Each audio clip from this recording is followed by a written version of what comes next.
Uy! Uy, ano yun? Hala! Kaya binili namin cellphone para kay Ace. Ito na yung cellphone ni Ace. Ace, ito na. Ace, ito na.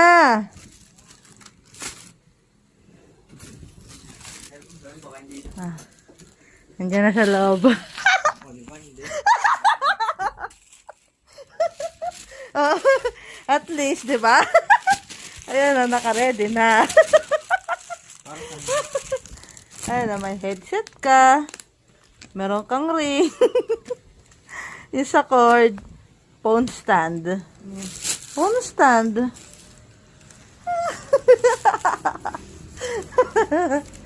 Ay, naka. Very good si Ace, oh. Natupi na niya yung mga damit, oh. Natapos nga ni Ace, bigay na kaya natin yung cellphone. Ano kaya sa palagay niya? Tinago ko yung cellphone, eh. Andun.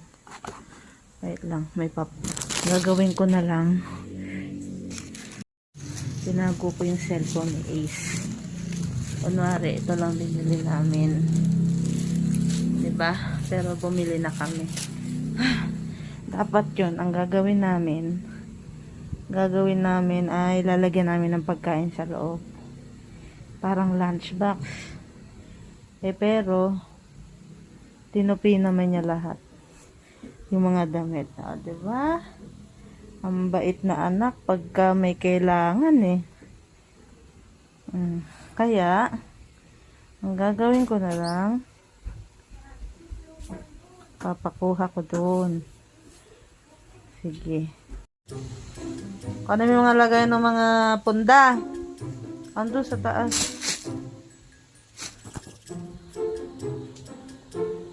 Wala ka bang natuping mga punda? Wala kang natuping mga punda?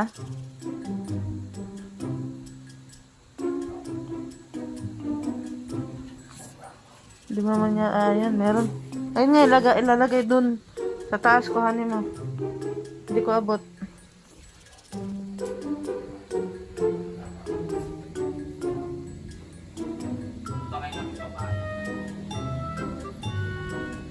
Kuhanin mo doon, yung lagay ng punda.